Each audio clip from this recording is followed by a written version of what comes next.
V še zadnji tekmi v tem letu pa so naši pubeci nadaljevali zmagoviti niz, tokrat je z 2 zadetkoma izjemnega vipotnika padla Gorica. Na koncu je bilo 2-1.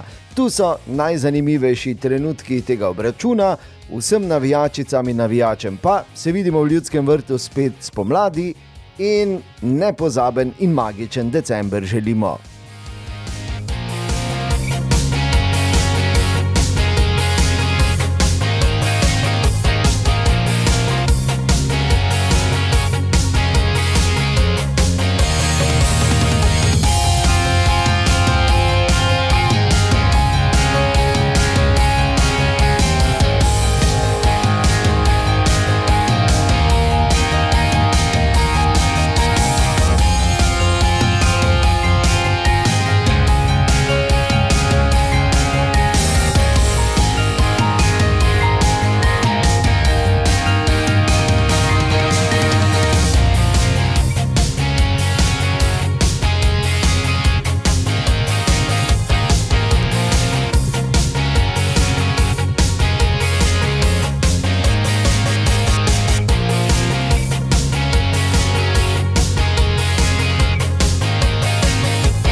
Pobjeda je jedina bitna, Vipi top, rekao sam mu ne diraj ništa ovih mjesec dana, sve radi isto koji ovih, pa nadam se da će biti dobro. Res škoda, da je pauza, ampak je kak je in bomo s tem nadaljevali. Cilj vseh 3 tekem zadnjih domačih je bila zmaga, tako da to smo izpolnili, kar smo si zadali. Glede tega, da nismo hitro zadeli, pa ja, pride tudi take tekme, nasprotnik se je zaprl, ampak imeli smo priložnosti, lahko bi tudi prej zadeli, ampak na koncu se je vse dobro izpletlo.